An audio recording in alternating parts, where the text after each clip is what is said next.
क्या आपने कभी सोचा है कि सिर्फ एक मोबाइल ऐप ने दुनिया की ट्रांसपोर्ट इंडस्ट्री को कैसे बदल दिया? जी हां, हम बात कर रहे हैं उबर की, जिसने टैक्सी बुलाने का तरीका ही बदल दिया और राइड हेलिंग सर्विस की दुनिया को नया रूप दिया। आज हम जानेंगे उबर की पूरी सक्सेस स्टोरी। इसकी शुरुआत कैसे हुई, ये दुनिया की सबसे बड़ी टेक कंपनियों में से एक कैसे बनी और इसके पीछे क्या राज है। उबर की शुरुआत 2009 में सैन फ्रांसिस्को, यूएसए से हुई। इसके फाउंडर्स थे ट्रेविस कलनिक और गैरेट कैम्प। आइडिया तब आया जब दोनों को पेरिस में एक रात टैक्सी ढूंढने में दिक्कत हुई।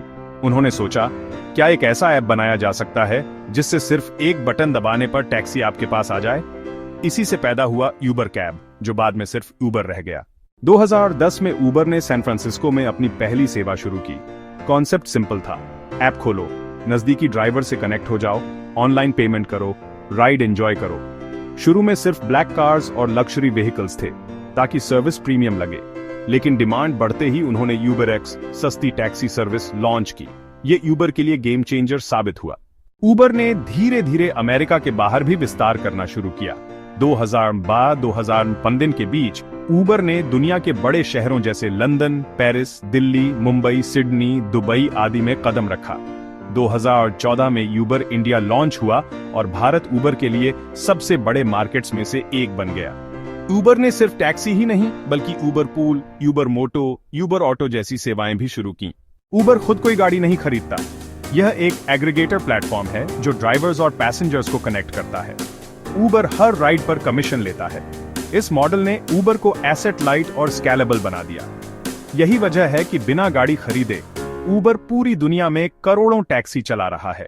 उबर को कई बार लीगल इश्यूज का सामना करना पड़ा। टैक्सी यूनियंस और गवर्नमेंट्स ने विरोध किया। सेफ्टी और ड्राइवर पॉलिसीज पर भी उबर पर सवाल उठे।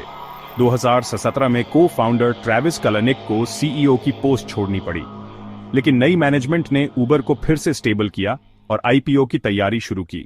2019 में उबर का आईपीओ इनिशियल पब्लिक ऑफरिंग आया, जिससे यह पब्लिक कंपनी बन गई। आईपीओ ने उबर को और बड़ी पहचान दिलाई। उबर ने डिलीवरी सर्विस उबर ईट्स और लॉजिस्टिक्स उबर फ्रेट में भी कदम रखा। आज उबर दुनिया के 70 देशों और 10,000 शहरों में ऑपरेट करता है। हर दिन करोड़ों लोग उबर से सफर करते हैं।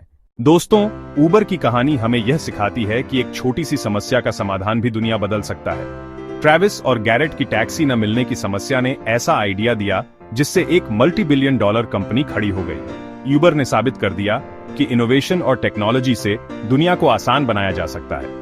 अगर आपको उबर की यह सक्सेस स्टोरी पसंद आई हो तो वीडियो को लाइक, शेयर और सब्सक्राइब जरूर करें।